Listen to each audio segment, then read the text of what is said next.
Në këtë intervistë, ashtu si që përmenda dhe në vetë hapjen, ne do të mësojmë historinë e tij personale, motivimet për angazhimet politike, misionin për të rikandiduar për Asamblenë e Cyriut, por nga ana tjetër edhe sfidat që e presin sigurisht për të sjellë ndryshime konkrete në komunitetin e Cyriut. Dafe Muharemi është me mua në studio dhe me gjithë shikuesit e emisionit Prizma. Mirë se erdhe, kënaqësi të kemi sot. Mirë se vjen dhe kënaqësia është e imja. Ju keni një histori interesante, do thoja, jo të thjesht, dhe prandaj unë në këtë intervistë dua që të shfrytëzoj minutazhen televizive që të flasim në etapa të ndryshme për sigurisht rrugtimin tuaj. Dua t'ju kthej në moshën 14 vjeçare, kur ju nga Maqedonia, nga Tetova, keni emigruar për në Zvicër, aty ku i keni pasur edhe prindërit tuaj. Më thuaj në atë moshë si ka qenë për ty ky ndryshim nga Maqedonia të shkoje në një vend me ligje ekstreme, do thoja, duke sigurisht potencuar faktin që unë kam jetuar në Cyri për gati 5 vite, kështu që deri diku i di ligjet dhe rregullat të cilat janë ekstreme, mund të them. Si ka qenë për ty ky adaptim, si kanë qenë vitet e para dhe pastaj rrugtimi për cilin do flasim më vonë? Po, ju e theksuat se ligjet janë ekstreme, po unë do filloj ndryshe këtë histori. Mosha 14 vjeçare është pikërisht ajo mosha ku është adoleshenca dhe fillon një, si thosh, një etapë tjetër e jetesës. Edhe mosha më kritike nga ana tjetër. Shumë kritike si moshë, edhe pikërisht në këtë moshë ti duhesh, në fakt vendimi nuk është së shmarrë nga unë ose me vetdijen time, por ka qenë një vendim i cili me domosdoshmëri është dashur të merret nga prindit e mi. Dhe në atë fazë nuk është se kam pasur shumë qef të ikja nga ky vend, sepse isha akomoduar mirë këtu dhe bëja jetën si thua shumë mirë. Ikja atje pastaj apo bashkangjitja me prindit cilët jetonin një kohë gjatë, solli edhe sfidat e vendit ku shkova unë, që nuk e njihja paraprakisht, ose kisha dëgjuar, ose kisha qenë kështu gjatë pushimeve verore që shkonim tek prindrit, po pa mos e pasur parasysh atë se çfarë po ndodh, si janë ligjet, si është mentaliteti atje kështu me radhë. Çfarë të pret, me pak fjalë. Po pushimi është gjë tjetër, kurse tani shkoj të bëj jetë dhe ishte komplet diçka tjetër. Unë kam thënë Zvicra është një vend ideal për të qenë turist atje, po për të jetuar, sidomos kur shkon pas një moshe, mosha 14 vjeçare është sërish e përshtatshme, por të shkosh ndoshta pas të 20-tave është diçka tjetër. Po flas për adaptimin dhe për integrimin. Tamam, po edhe pushimet nganjëherë janë shumë shtrenjta, kështu që nuk e di aja vlen të shkosh edhe për pushime. Duhet të jesh i përgatitur të kesh xhepin plot për të pushuar. Po realisht në atë kohë unë kisha shumë vështirësi, domethënë e para mentaliteti që nuk e njihja fare, tjetra ishte një situatë ku ti mundoshe të adaptoshe, por edhe gjuha ishte problemi tjetër, kryesor realisht, që ti nuk e njihje gjuhën dhe u dash tani të futeshe në teren ku pak kishe njohuri.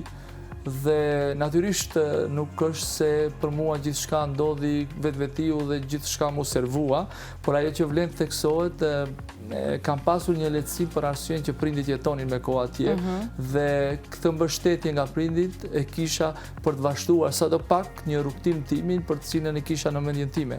Edhe pse në atë kohë nuk e kisha shumë të qartë se çfarë do ndodhte me mua, po si fillim desha të integrohesha në ato, desha qëllimi i parë ishte gjuha, që të komunikoja, se nuk komunikoja dot me njerëzit, ishte shumë vështirë, po deshe edhe në atë kohë flisje me ndonjë vajzë, aty e kishte shumë problematike. Ti të duke i bukur, por nuk dije çfarë ti thoje, ose nuk dije si t'ja thoje. Ishte shumë e vështirë. Kishte edhe momente që unë mendoja të kthehesha mbrapsht, thoja çfarë bëj këtu unë, nuk më lidh asgjë me këtë vend. Edhe pse i kishe prindrit aty, sërish ke pas dilema patjetër për të kthyer në vendin tënd. Prindit ishin adaptuar atje, po unë shkova më vonë dhe tani mu dash të filloja ose të rifilloja një jetë tjetër. Po Dafi, pse kjo ndarje? 14 vite ti ke qëndruar në Maqedoni, ndërsa prindrit e tu kanë jetuar atje. Për çfarë arsye ka qenë kjo, ose çështje të dokumentacioneve apo pse ka ndodhur? S'ka qenë çështje dokumentacioni, por ka qenë çështja e gjyshrëve, të cilët ishin akoma gjallë në atë kohë. Edhe nëna ime në atë kohë më shumë si thua lëvizte herë andej herë ndej, nuk është që jetonte në atë kohë. Dhe ne si fëmijë, si jemi 3 vëllezër, jetonim këtu në atë kohë. Më shumë me nënën që babaja atje kishte një jetë si thua për të përkujdesur për ne. Kjo ishte domethënë çështja pse ne ishim të ndarë në kuptimin që ne jetonim këtu. Nuk është se kam parë edhe shumë keq këtë. Besoj se edhe ajo mosha ose ajo koha të cilën e kam jetuar këtu dhe kam kaluar këtu më ka ndihmuar edhe për të ardhmen ku jam sot. Shumë bukur. E përmende çështjen e gjuhës, sa kohë të është dashur që të mësoje gjuhën gjermane, sepse ne e dim që në përkurset ti mëson gjuhën letrare gjermane, po pastaj çdo vend ka dialektin e vet. Për shembull, kjo ka qenë sfida më e madhe. Unë mësova gjuhën letrare, po pastaj nuk komunikoja dot me njerëzit të cilët flisnin në dialekt. Ty sa kohë ka marrë kjo dhe sa ka qenë sfiduese për ty çështja e gjuhës, dhe kur ka qenë momenti kur ti më fillove të flasësh rrjedhshëm dhe mos e te kalove në një farë mënyrë këtë si sfidë të parë? Është shumë e saktë ajo që thoni ju, se në Zvicër është njihet kjo gjuha e zvicranshe, kështu si themi ne, domethënë ai dialekti zvicran, dhe ti në shkollë mëson letraren, ato që ka qenë shumë e vështirë sepse në shkollë mësoja diçka tjetër, kurse në rrugë fliste diçka tjetër. Edhe nuk arria dot ta kuptoja veten. Domethënë në fillim isha shumë i gëzueshëm që arria të mësoja diçka, po në fundit dilja në rrugë dhe thoya nuk s'vlen asgjë kjo. Pse çfarë mësoj unë këtu? Edhe ka qenë edhe ky. Dhe marr parasysh që gjermanishtja është një gjuhë jo e thjeshtë për të mësuar, ka gramatik mjaft të komplikuar dhe duhet mjaft impenjim për ta mësuar gjuhën letrare. Pastaj të njëjtën nuk e shfrytëzon dot apo nuk komunikon me të njëjtën me miqt, me komshinjtë kështu me radhë. Kisha shumë vullnet për ta bërë këtë gjë, mësoja shumë edhe bëja kurse shtesë nganjëherë përveç asaj që bëja në shkollë. Edhe këtu vlen të theksohet që prindit kishin organizuar gjithçka, domethënë që ne mos humbim as edhe një ditë kohë. Mbaj mend që kemi ikur si thua që ishte mesi i javës, kurse fillimi i javës tjetër e kam filluar me shkollë, domethënë për gjuhën, domethënë nuk është se kemi humbur shumë kohë aty. Por për të ardhur deri taj momenti kur ti kuptoje si thua dyjat edhe të flisje, të komunikoje edhe këtë letraren dhe atë që përdor rrugë, dhe kjo çfarë vlen theksohet është se zvicranët më shumë e vlerësojnë të dish këtë dialektin zvicran se atë letran, si thua. Se ishte vështirë, nëse ti flisje atë që kishe mësuar në shkollë, të shifrin edhe me njësi pak më ndryshe, thonë. Nuk është integruar sa duhet, nga vin ky njeri e kështu me radhë. Po për të thënë që ka arritur për të folur kështu tamam dhe për të komunikuar lirshëm pastaj me këtë dialektin zvicran, unë besoj se diku 6 vite, edhe pse domethënë mosha 14 vjeçare që mundesh ende të kyçesh në këto, domethënë për të kapur gjuhën, është pak më e lehtë se sa një moshë më madhore, po prapë se prapë, domethënë u dash 2 etapa. Domethënë një herë mbas se më shkuan 2 vite për të mësuar letraren, pastaj për të komunikuar me jashtë më shkuan edhe ca vite. Domethënë mbas edhe 2 vite, po për të profesionuar këtë, duan edhe diku 6 vite që është relativisht e gjatë. Është e gjatë, po të duhet për shkak se realisht i mëson 2 gjuhë, nuk është një kështu, po ta marrësh tamam. Shpesh kam dëgjuar derisa jetoja atje që pavarësisht se sa mirë mund ta mësosh gjermanishtën, edhe ti thuash vetes që e ka mësuar perfekt, sërish një zvicran do ta dalloj që nuk je zvicran. Është e vërtetë kjo, pavarësisht se sa rrjedhshëm apo të jesh edhe i lindur atje, por vetë fakti që nuk je zvicran, një zvicran tjetër mund ta dalloj që ti je një Auslander, ashtu siç na quajnë. Po nuk e dia qëndron kjo, them drejtën. Unë kështu e kisha ndëgjuar. Është dëgjuar shpesh, por nuk e dia qëndron. Mbase ka pasur raste që ka marrur këtë, si thuash, e flet aq bukur sa që nuk dallohesh që ka ardhur moshën 14 vjeçare. Tani flas për këto eksperiencat personale që i kam pasur. Po tani nuk e di, në fillimet e mia kam pasur djalin e Aqës atje i cili ka jetuar një kohë më gjatë, edhe ai më thoshte mua që gjithmonë i dallon të huajt kur flasin gjermanishtën. Unë për vete, tani në kohën që jam, nuk është se mund t'i dalloj ata cilët kanë lindur atje kur flasin kur flasin gjuhën. Tani do të kemi parasysh, nëse nuk e kemi figurën, vetëm zërin, është më vështirë, por kur i kemi dhe figurën dhe zërin, është pak më lehtë të dallojsh. Ndoshta nuanca. Po, nuancat janë më ndryshe, kështu. Po. Gjermanishta nuk njihet ndoshta si gjuhë shumë e ëmbël apo gjuhë e dashurisë siç mund të njihen gjuhë të tjera si frëngjishtja kështu me radhë. Ti cilën konsideron ndoshta fjalën më të bukur gjermane që ty të pëlqen? Se kisha menduar kështu bukur, po është interesant tani si fjalë apo si një kuptim? Fjalë me kuptim, që ndoshta kur e përkthen në gjuhën shqipe ty të pëlqen edhe kuptimi i asaj fjale. Domethënë kur e thua si fjalë nuk është se tingëllon bukur, se është gjuha gjermane e vrash, është i thuan Gleichstellung që bie barazia. Okej. Kjo më pëlqen shumë. Edhe angazhohem për këtë gjë tepër shumë. Okej. Edhe tingëllon, domethënë barazia për mua është gati gjithçka. Dhe ky është ndoshta edhe një nga qëllimet që ti je futur edhe politikës, besoj, një nga shkaqet. Por para se të kalojmë tek aktiviteti yt dhe angazhimi politik, unë dua që të flasim pak edhe për shkollimin tënd atje. Ti ke përfunduar shkenca politike, pse zgjodhe këtë drejtim, çfarë të intrigoi, ndoshta ka qenë kjo barazia, fakti që ti zgjodhe ndoshta të studioje këtë drejtim? Po nuk besoj se ka qenë drejt për drejt kjo barazia, po mbase edhe barazia, edhe barazia, por mbi gjitha, ajo që mendoj unë se çfarë më ka shtyrë të jem ose të studioj shkenca politike, ka pas të bëjmë vetë me faktin që këtu në Ballkan njihet që politika gati është përditshmëri. Edhe që në moshë të vogël ty konfrontohesh me atë situash kudo. Edhe pas zgjedhjen tënde ndonjëherë. Po, edhe kjo mbase më është imponuar në kokën time pa vetdije, kështu, dhe me një kohë të caktuar unë pastaj më është rritur kjo ndjesia për të kuptuar më shumë rreth politikës. Okej. Tani, për pjesën tjetër mund të alon, po këto kanë qenë si thuash ato, si thuash fazat ose pse kam arritur deri te shkencat politike. Po. Pas kësaj ke qenë aktiv mjaft edhe në organizata humanitare. Arsyeja që u aktivizove në organizata humanitare, cili ka qenë qëllimi yt apo misioni që ti ke pas kundrejt kësaj çështje që është shumë e rëndësishme? Po, në përgjithësi është kjo pabarazia që ekziston gjithandej, pabarazia sidomos në këtë çështjet sociale, domethënë dikush ka tepër shumë e dikush nuk ka gati. Mungesa e shkallës së mesme është problem gjithmonë. Është shumë problem, është shumë problem bile ne në përgjithësi dhe jo vetëm këtu në Maqedoni ose në vendet e Ballkanit, por ata cilët e ndjekin ndoshta edhe politikën perëndimore dhe botërore pak, që klasa mesme është në zhdukje sipër ose gati nuk ekziston.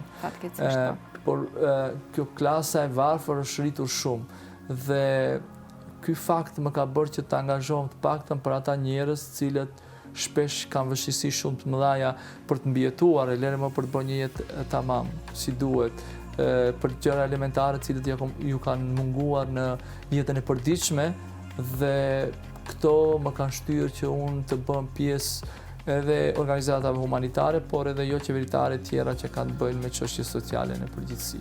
E qartë. Dafi, ti jeton atje me familjen tënde, je bashkëshort dhe baba i 2 djemve, ne kemi edhe disa fotografi.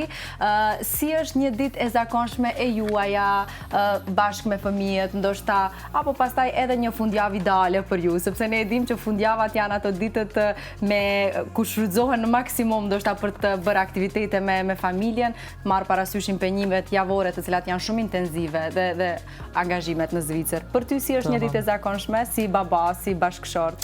Po, dita e zakonshme fillon gjithmonë me pregaditjen e fëmijëve në mëngjes që të nisen për shkollë. Kështu këtë detyrë e ndajmë shpesh me bashkëshortën, po të jem kështu shumë i sinqert, më shumë e bën ajo se sa unë, po bëjmë këtë ndarjen duke u zgjuar si gjithë tjerë mëngjes, pregadit ushqimin për fëmijët cilët e ha para se të shkojnë në shkollë, dhe kështu bashkëshortja zakonisht merr këtë Arbin familjarin e vogël dhe e dërgon në shkollë, tjetri tani më është pak më i madh sa që e bën rrugën vet dhe nga aty vazhdon bashkëshortja në punë dhe unë në punë. Kjo është situata e përditshmëria, kurse në mbrëmje, pse atje domethënë fëmijët janë gjatë gjithë ditës në shkollë, domethënë nga mëngjesi deri mbrëmje dhe pastaj i njëjti ritual si thua nga kthimi nga puna te shkolla me fëmijën dhe je në shtëpi, darka dhe pastaj mundohemi o të shohim nëse kanë detyrë shtëpie ose diçka tjetër.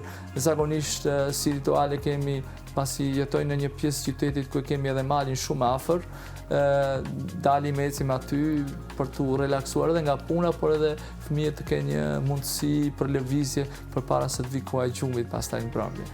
Kjo është situash brenda javës, kurse fundjava mundohemi të organizohemi sa më mirë që është e mundur. Zvicra, siç e përmendet edhe ju, është një vend malor dhe ka shumë vende për të parë, për të vizituar dhe ne po mundohemi gjithmonë, edhe liçej ka shumë, një se ndër shtete që ka gati më shumë liçej si shtet me përmasat, domethënë që si shtet që është i vogël dhe zakonisht kam unë një ide ose bashkëshortja, por në shumtën e rasteve kemi djalin më të madh që shihni aty në fotografi, ai jep më shpesh idetë se ku të shkojmë e çfarë të bëjmë. Po natyra, nëse e keni vërejt, është natyra dhe shëtytjet në për më shumë ecjet se sa kështu gjërat mbyllura. Pajtohem, dhe kjo është një avantazh ndoshta të jetosh në Zvicër. Fakti që ka shumë natyrë dhe ke opsione që fundjavën ta shfrytëzosh në ambiente të hapura, që janë mrekulli, Tamam, ka shumë hapësira. Ka shumë hapësira, domethënë edhe gjelbrimi, po edhe tani gjatë sezonit ose stinës së dimrit njihet po ashtu për ski, mundesh gati çdo stinë të shfrytëzosh si thua malet e Zvicrës, por edhe qytetet për gjithçka. Prandaj mundohemi në maksimum të bëjmë këtë, natyrisht se përveç kësaj ne kemi edhe këtë aktivitetin tim që kam, si thua, politike kështu me radhë që nuk na premton koha gjithmonë në çdo fundjavë të bëjmë, si thua, një shëtitje, por e diela është si kështu, si thua, ajo dita ku nuk ekziston gjë tjetër përveç se të merresh me familjen dhe me fëmijët. Shumë bukur. Dafi, më intereson cili ka qenë mendimi fillestar apo i parë i bashkëshortes apo edhe i familjes tënde për kyçjen tënde në politik, duke marrë parasysh që politika kërkon shumë energji, shumë përkushtim, po edhe kohë nga ana tjetër, dhe ti si baba i 2 fëmijëve të cilët kërkojnë shumë kohë, besoj edhe përkushtim, si ka qenë mendimi tyre i parë? Po, nëse do kishi tani bashkëshorten time këtu në emision, me siguri do mishi shumë arsye që të mos u kyçesha unë ose të mos isha aty. Natyrisht nuk është se e ka parapëlqyer këtë si ide duke e ditur saktësisht se çfarë pret politika, por në anë tjetër duhet të them se ka qenë një shtyse e gjithë asaj që kam bërë unë deri më sot. Arsyeja është se gjithë punën tjera i ka bërë ajo, po të mos ishte ajo, nuk do isha unë këtu ku jam. Kështu që edhe pse në, si thuash, në heshtje nuk e ka dashur këtë, po me punën që ka bërë më ka stimuluar që unë të vazhdoj edhe më shumë. Mbështetje, si thuash, maksimale në këtë drejtim. Me fjalë mbase jo, po me punë po. Veprat janë të rëndësishme, ne gjithmonë kërkojmë të shohim vepra, jo fjalë. Fjalët i merrera. E kështu, kurse tek fëmijët nuk është se kam pasur një ide, si thuash, natyrisht kam pas raste që kam munguar të shtëpia, sa ato merren me sport edhe kanë angazhimet e veta, nga njerë do të shkosh për të qenë prezent aty e kështu me radhë, ka qenë njerë një moment i veçantë ku Butrinti është djali i madh që ka në Butrin. Unë isha, domethënë sa kisha ardhur nga puna dhe pastaj u dash të merrja pjesë në një aktivitet, nuk bëra gjë tjetër, u futa, ndrova, si thua kështu, veshjen që duke pak më mirë, më thojza politike dhe fillova dhe në një moment më pyeti deshte të bënte diçka me mua, më thash e bëjmë nesër ose një kohë tjetër kështu, edhe ai më tha që ti çdo herë thua kështu. Mungesa aty vrej, ishte diçka jo e lehtë edhe për mua për ta parë, ose një moment për të kuptuar se nganjëherë disa gjëra ose prioritetet duhet ndryshuar. për disa momente. Pajtojmë plotësisht. Po nga ana tjetra mund të themi që edhe fakti që je baba apo edhe prindrimi ka qenë një farë arsye që ti të kyqesh në politikë, ndoshta që kishe mundësi apo në dorë që të ndryshoje diçka në komunitetin në cilin ju jetoni, por besoj fokusi juaj është edhe komuniteti shqiptar, që është një komunitet shumë i madh në Zvicër. Patjetër, natyrisht është një ndër idetë dhe të angazhimit tim politik atje. Natyrisht unë qofse do më kishi pyetur para 15 viteve, ma do isha këtu, do thoja çfarë ndroni, po që si qëllim vetvete, natyrisht po, është diçka ku ty do të angazhohesh për të treguar një shembull të mirë, jo vetëm për vete, por edhe për të tjerët, edhe për komunitetit cilët i takon ti, dhe e kam parë si mundësi për të bërë sadopak gjëra të nevojshme që i ndihmojnë gjithë njerëzve në përgjithësi, pavarësisht etnitetit cilët i takojmë ne, por natyrisht edhe kombin nga cili vi unë, që t'ishte më i avancuar në këtë drejtim. Unë besoj se politika, edhe pse ka shumë angazhim të merr një energji shumë të madhe dhe kohë tepër shumë, i ke disa mundësi për të ndërmarrë, natyrisht nëse e ke vullnetin, për të ndërmarrë që të bëhet jeta e qytetarëve në përgjithësi pak më e mirë. Natyrisht jo në nivele që nuk mund të imagjinojmë, po unë besoj se duhet filluar gjithmonë nga poshtë dhe aty ku është nga e vogla për të arritur deri te më e madhja. E qartë. Një pyetje direkte. Dafi, si do ta komentoje situatën e komunitetit shqiptar në Zvicër? Aktualisht, këto viteve të fundit, sepse më thej që 5-6 vitet e fundit situata është përmirësuar dukshëm, dhe të ma argumentosh ndoshta në çfarë segmente ti e sheh këtë ndryshim të hofshëm viteve të fundit për komunitetin ton atje. Po, patjetër. Unë besoj që kjo nuk është përmbyllur akoma, ky integrimi i shqiptarëve si duhet në Zvicër. Nuk është përmbyllur. Po ne jemi në një pikë e cila si komunitet që në këto 5-6 vitet ose 7 vitet e fundit kemi avancuar shumë në integrimin atje. Si nga bërja e jetesës, në kuptimin për atë që shpjegova edhe për jetën time kështu personale, private me familjen, por edhe nga integrimi në shoqërinë në përgjithësi, por edhe në profesionet të tyre. Në momentin që po flasim këtu, unë besoj se nuk mund të imagjinojmë ndonjë vend, qoftë në politikë, në profesione ndryshme, ku nuk ka një shqiptar i cili ka edhe një pozitë drejtuese aty. Dhe kjo tregon shumë për faktin e shqiptarëve, ose për atë se si kanë avancuar shqiptarët aty.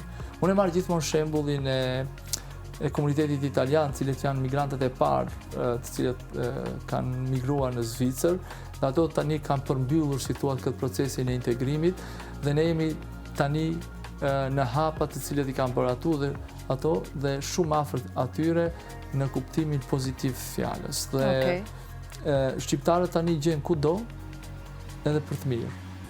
Kjo ka rëndësi, besoj. Jemi rikthyer sërish në studio, jemi bashkë me Dafin, ku pyetja e radhës është kjo. Dafi, ti je edhe antar i Partisë Social-Demokrate dhe pjesë e kryesisë së Degës në Cyri.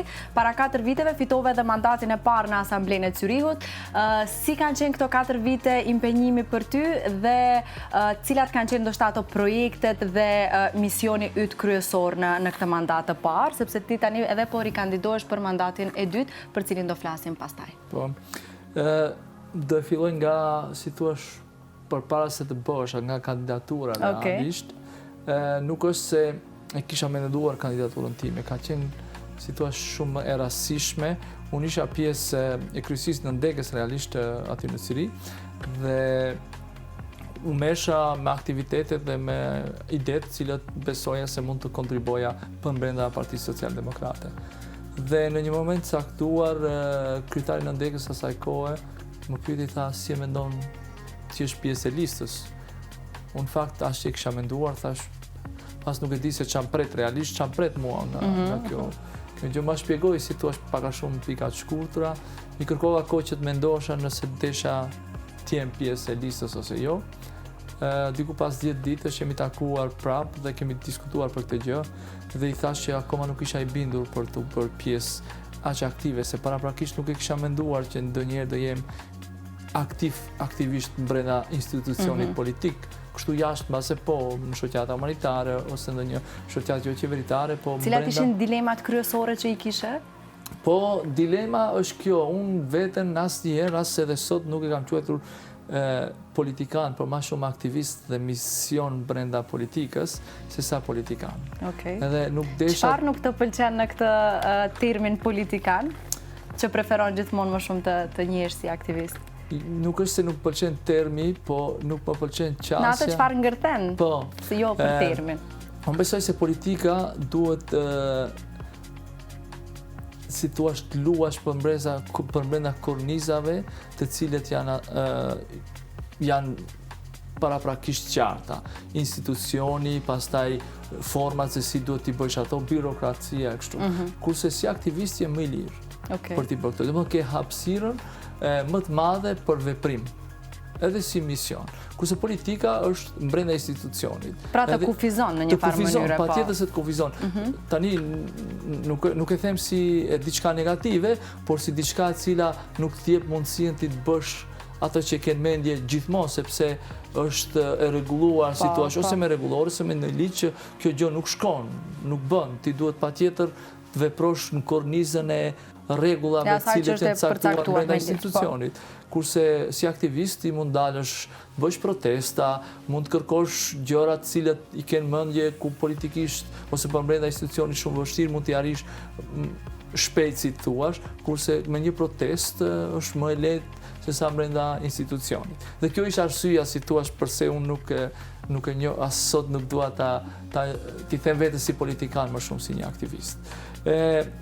Për të ardhur ajo që fillova ta tregoj, unë në fund ditës më bindja me këtë duke thënë se shiva ato që kandidojnë për herë të parë nuk është se fitojnë dot. Kështu që mos e ke merak këtë punë, bëje një provojë, si thuash, edhe shtesë jashtë asaj që je duke bërë dhe gjëra tjera do vinë. Kështu që pranova të jem pjesë asaj dhe çuditërisht edhe habishme edhe për mua që unë fitova që me të parën, ose mora votat e nevojshme si thuash nga qytetarët për të bërë pjesë e asamblesë qytetit. Dhe mbaj mend domethënë pas fitores kur ishte më e qartë që do isha pjesë e asamblesë, kam takuar një koleg, isha asambleist në të asaj kohë i cili u tërhoq për shkak se kishte qenë shumë kohë aty, tani nuk deshti të përkushtoj kohën punëve private, si thuash, të marrë për vete, dhe i thash, dua të di se çfarë më pret, se nuk jam i përgatitur për këtë gjë.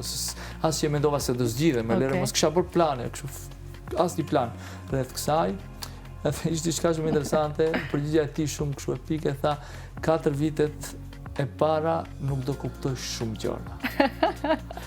Edhe kam qeshur shumë me atë që është e vërtet, kur futesh ti brenda një institucioni, nuk është si më përpara ku e kishe idenë se mund të bëje gjithçka. Ti duhet t'i kuptoje rrjedha, duhet t'i kuptoje format se si, për shembull, si e bën një propozim ligj, ku duhet të drejtohesh, ajo që e përmenda edhe më përpara. Kur je aktivist e ke më lehtë, kur je brenda institucionit duhet t'i respektosh rregullat. Dhe merr edhe kjo kohë për të kuptuar ty se çfarë forme duhet të veproj unë për të arritur të qëllimet e mia ose të idetë që duhet t'i praktikoj ose t'i implementoj në vazhdim. Kjo ka qenë sfida e parë, si thuash, për mua aty brenda saj. Natyrisht që me kohë ti mëson, me kohë edhe kolegë tjerë të cilët ishin para meje aty të jepin mbështetjen për të ndihmuar. Dhe kështu filloi, si thuash, ai rrugtimi im për brenda asamblesë së qytetit. Tani pyetja që, domethënë brenda kësaj pyetje kishte edhe pyetje tjetër, domethënë cilit ishin temat ose gjërat për cilët jam angazhuar unë gjatë gjithë këto viteve. Gjithmonë jam munduar edhe përpara politikës, edhe brenda politikës që t'ju jap zë atyre të cilëve nuk kam pasur zë. Fatkeqësisht politika gjithkund, jo vetëm këtu tek ne, është kalkulim numrash, e them unë. Nga ku përfitoj më shumë, nga cili grup njerëzish ose nga ku mund të marrë më shumë vota. Se kjo është. Edhe në shtetet perëndimore ndodh e njëjta gjë. Dhe zakonisht jashtë fokusit politik apo jashtë si thuash, institucioneve, jo bashkë drejt për drejt, po personave cilët merren me politikë, lejen këto njerëz të cilët nuk e bëjnë numrin të votave. Dhe nga këto ka shumë. E për mua, e mora si target, si thuash, që pikërisht këtyre njerëzve t'u jap zë për brenda institucionit dhe asamblesë. Dhe në ndërkohë, tani do përmend disa nga aktivitetet brenda asamblesë cilët i kanë bërë dhe propozim ligje, si thuash. Unë u mesha shumë me politika sociale dhe po merrem kush e ka ndjekur ose kush më ka ndjekur pak a shumë në këtë drejtim, e ka parë se nuk jam marrë me tema bombastike ku do të jesh në qendër të vëmendjes, zakonisht e bëjnë politikanët këtë, po jam marrur gjithmonë me këto tema ku mund ta ndihmoj më shumë qytetarin dhe sidomos ai që është më i pafuqishëm për brenda shoqërisë.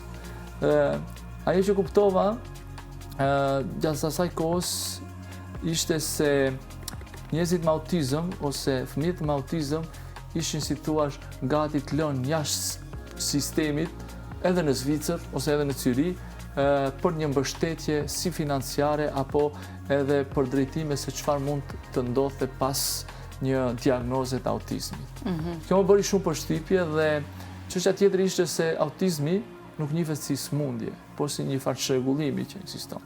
Dhe si ridhoj e kësaj, sigurimi shëndetësor nuk merr përsipër asnjë pagesë për trajtimet e nevojshme për autizmin. Që është e çuditshme dhe ne flasim për Zvicrën ku duhet gjithçka perfekte. Po, kemi krijuar atë se Zvicra. Edhe Zvicra ishte vendi ideal. Po, dhe kishte shumë familje të cilët nuk i përballonin dot këto gjëra. Ishin kështu të humbur, si thua. E para, ai shoku i një diagnoze të fëmijës, cilën ti nuk e di se çfarë do ndodhte, dhe e dyta që ti tani u dash të merreshe edhe me çështjen financiare, ja dal dot apo s'ja dal dot, se Zvicra njihet është shumë e shtrenjtë për gjithçka.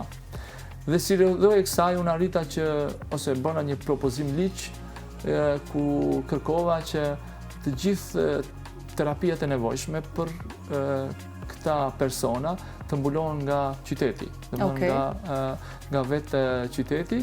Dhe natyrisht ishte e vështirë të shpjegoje këtë gjë, paraprakisht ti duhet bësh një lobim edhe për brenda partisë që i takon, se nuk është e thjesht thua, ne kam unë ide dhe tani do bëjmë kështu si them unë. Po, patjetër. Paraprakisht në diskutimet e grupit parlamentar që kishim, unë e dash këtë ide dhe u dash fillimisht të merrja mbështetjen e partisë, që mund bëja një propozim ligj, se pastaj kur ta hedhsha në votim ose kur ta hedhsha në se duhet ta theksoj që asambleja njihet atje si parlament për shkak se ne kemi policinë, ne kemi, do të thënë edhe decentralizimi që është në Zvicër është parlament kështu në vete. Saktë.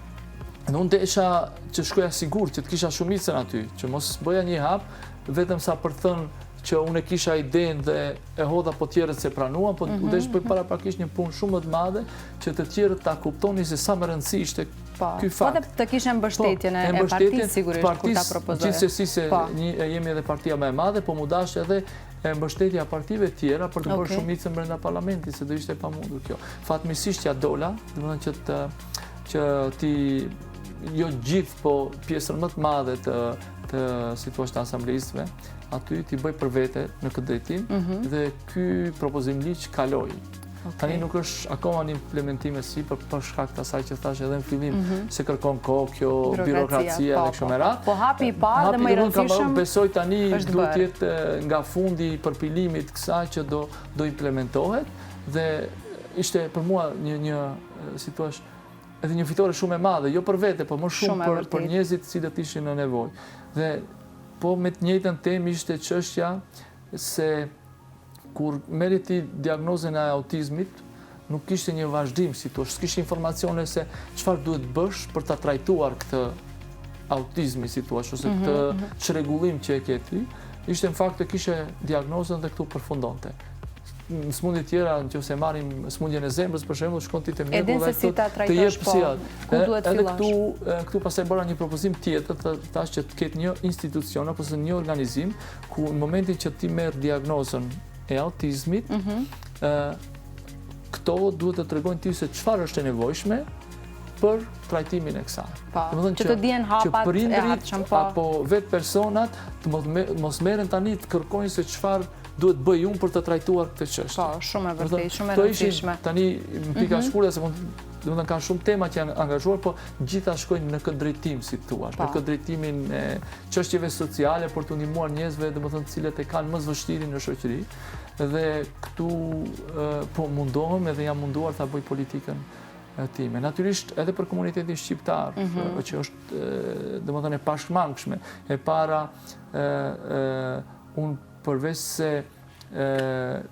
se angazhohem për politikat përgjithësi në Zvicër dhe në Cyri në këtë rast, unë angazhohem edhe për komunitetin tim. Në radhë parë që të përfaqësoj sa më mirë që është e mundshme, por edhe në anë tjetër që të ndihmojnë në çfarëdo forme tjetër aty. Unë do përmend vetëm se edhe aty ka shumë çështje, se sa e rëndësishme është për shembull të ketë edhe përfaqësues shqiptar brenda çdo institucioni për mua, kudo që është ai, por për asamblet unë bashkërisht me do shok tjerë, se ne jemi 3 asamblejës shqiptar në Cyri. Këtë desha të pyes sa shqiptar të tjerë janë aktivisht të kyçur, qoftë në partinë tuaj apo në asamblejën e Cyrit. Tamam, jemi 3, domethënë për momentin jemi 3, ishim 4 në fillim, por njëri nga ata bëri hapin tjetër, domethënë që kandidoi për zgjedhje nacionale dhe është tani deputet nacional. Ne 3 tjerë jemi aty akoma. Dhe si rezultat i kësaj, ajo që desha të them është se ne 3 shqiptarët u angazhuam për një çështje që kishte të bëjë me festivalin shqiptar, Alba Festival që organizoi. Alba është një ndër, si thua, nga komuniteti i huaj, një ndër më të mëdhenj festivale të organizuar. Patëm fillimet e tyre kishin probleme me çështjen e vendit, se ku të mbahet. E di që kjo ka qenë sfidë në vetë, çështja e lokacionit, se ku do mbahej festivali. Se komuna herë jepte pozitive përgjigje, e herë negative, dhe kështu që ne vendosëm që këtë ta bënim me një bazë të rregullores, duke ne 3 shqiptarët bashkërisht natyrisht me deputet tjerë aty të parlamentit të qytetit, dhe bëm të mundur që ato të kenë të garantuar vendi se ku duhet ta mbajnë. Domethënë pa mos dashur që gjithmonë të bëjnë kërkesa nga fillimi çdo vit. Vlen të theksoj domethënë që ne mundohemi për gjithë të jemi aty, sado që nga njëherë disa gjëra nuk janë të mundura, por vullnetin e kemi për të kontribuar edhe për komunitetin shqiptar. E qartë. E tani po rikandidoni për mandatin e dytë, cilat mund t'i konsiderojmë gjërat që ju kanë ngel peng, ndoshta nga mandati i parë dhe që do kishit dashur që në këtë mandat të dytë, nëse i arrini sigurisht votat e nevojshme, t'i realizoni me pak fjalë. Po ka shumë gjëra, si thua, se përket në politikave të cilët i ndjek unë, po do përmend një ose 2 në këtë drejtim. Unë kam bërë paraprakisht një tentativ, si të them, për punëtorët të cilët punojnë me ndrime në qytetin e Cyriut. Nga mëngjesi deri vonë, si ato në spitale, si policët, si shoferët e tramvajve, autobuseve, kështu me radhë, që qyteti i Cyriut njihet realisht për momentin fatkeqësisht që banimi është shumë i kushtueshëm. Domethënë banesat atje kushtojnë shumë. Janë shumë të shtrenjta. Dhe si rezultat i kësaj, një pjesë e madhe e punëtorëve në këto në këto sfera janë larguar nga qyteti ose jetojnë shumë larg qytetit. Në vende periferike sigurisht. Për shkak edhe të çmimit më të volitshëm për banim. Si rezultat i kësaj, ideja ishte që këtyre njerëzve të mundsohet të banonin në banesa shtetërore. Apo të qytetit aty, se ka që janë me çmime shumë të volitshme. Arsyeja ishte shumë e thjeshtë, se për shembull një motër medicinale e cila duhet të punojë gjithkohës aty, dhe tani duhet marrë rrugën një orë, mbase edhe një orë e gjysmë deri te shtëpia që të çlodhet, dhe nesër duhet të kthehet prapë në punë një orë, domethënë i humb 3 orë rrugë, vetëm rrugë, edhe nuk mund të pushoj si duhet, ose edhe që është më ekstreme një shofer autobusi apo tramvaj i cili duhet 1 orë e gjysmë ose 2 orë nga vendi apo nga banimi deri në vendi punës të vi me makinë, pastaj një 8 orë punë ti bëj duke vozitur, dhe pastaj njëjtën rrugë përsëri për te banesat, që ishte shumë e lodhshme, dhe këtë më ka mbetur si peng, që deri sot ose deri tani nuk kam arritur t'i bind gjithë si thuaç kolegët aty në asamble, që kjo është shumë e rëndësishme edhe për sigurinë, por edhe për njerëzit cilët e bëjnë këtë punë. Ndër tjerat është edhe një gjë tjetër, nuk e dia, do mund të rregullohet në nivelin, si thua, kantonal e komunal, por ka të bëje me çështjen e sigurimeve, për shembull, të veturave. Është një ndër që për mua më duket shumë raciste edhe si ligj ose si rregullore, ku një i huaj paguan më shumë se sa një zvicran apo në shteta si Zvicrës. Kjo është e pakuptim, domethënë se kuptoj pse duhet bëhet një dallim i tillë, edhe këtu do mundon të angazhohem që të paktën këto tema të ecin përpara. Sa do ja dal, nuk e di, po që do i kem në fokus të angazhimit tim në vazhdim, nëse do fitoj mandatin natyrisht, për të bërë edhe politika tjera sociale, përveç këtyre që i përmenda. Më shumë për njerëzit, gjithmonë për ato të cilët janë të padukshëm sidomos në politikë, të shohim se çfarë del pastaj në fund ditës. E qartë, unë uroj shumë që edhe në këtë mandat të dytë të arrini të merrni votat e nevojshme, sepse për dallim nga vendet tona, Zvicra ka një proces tjetër votimi, nuk dile që të votohet në pika të votimit, por ju dërgohen në shtëpitë e tyre, në postat e tyre për të votuar, që unë uroj shumë që të votojnë, të paktën jo vetëm nga komuniteti shqiptar, por edhe komunitetet tjera për cilët ju keni edhe mision që të punoni dhe të përmirësoni. Edhe krahas faktit që ne e kemi idealizuar gjithmonë Zvicrën si një vend perfekt, por ja që edhe Zvicra ka problemet dhe parregullësitë e veta si çdo vend tjetër. Dhe unë uroj shumë që me punën tuaj të përmirësoni qoftë disa nga gjërat bazike, që janë sigurisht rëndësishme për jetesën atje. Meqense kemi edhe shumë pak minuta, unë kam përgatitur një sfidë apo një mini lojë, do thoja, që është çfarë ka Zvicra më shumë se Tetova, apo siç thuhet tetovarçe, gjika Zvicra më shumë se Tetova. Okej, unë do ta them kështu. Çfarë ka Zvicra më shumë? Do jetë një paralelizëm me politikat e vendit tonë, por që do të jetë në konotacion sigurisht funny. Çfarë ka Zvicra më shumë? Ligje që zbatohen apo premtime që harrohen pas zgjedhjeve? Ligje që zbatohen. Okej. Çfarë ka Zvicra më shumë? Politikan që japin dorëheqje apo që sikin as me zor, që nuk largohen as me zor? Më shumë kjo e para, që japin më shpejt dorëheqjen nëse bëjnë gabime. Okej. Çfarë ka Zvicra më shumë? Institucione që funksionojnë apo justifikime pse nuk funksionojnë? Gjithsesi e para, institucionet që funksionojnë. Çfarë ka Zvicra më shumë? Shtet për qytetarin apo qytetar për shtetin? Mbase të dyja ti ka. Po edhe qytetari për shtetin, edhe shteti për qytetarin. Është kjo demokracia direkte. Okej. Mund ta shpjegoj edhe më shumë në detaje, po nuk kemi kohë. Nuk kemi kohë, ama të dyja të shkojnë. Të dyja bashkë, okej. Çfarë ka Zvicra më shumë? Vota që numërohen apo vota që humbin rrugës? Po se vota që numërohen. E qartë. Çfarë ka Zvicra më shumë? Besim në zgjedhje apo dyshim që nis para se të votohet? Besim zgjedhje. Okej. Çfarë ka Zvicra më shumë? Politikan që ecin me tramvaj apo me kolona makinash? Nuk besoj se do gjeni politikan zvicran që ecin me kolona makinash. Okej. Çfarë ka Zvicra më shumë? Politikan që japin llogari apo që thonë s'jam unë kompetent, por tjetri? Më shumë e para, mbase ka edhe nga të dytët, por më shumë e para. Okej. Çfarë ka Zvicra më shumë? Punë në heshtje apo PR në Facebook? Punë në heshtje. Okej. Çfarë ka Zvicra më shumë? Hapësirë për diasporën apo votë vetëm për fushat? Votë vetëm për fushat? Domethënë Zvicra si shtet, se ta kuptoj drejt? Zvicra si shtet. Hapësirë për diasporën. Okej. Çfarë ka Zvicra më shumë që të shtyu ty të kyqesh në politikë? Mundësi reale për të ndryshuar apo rregulla që vlen për krejt?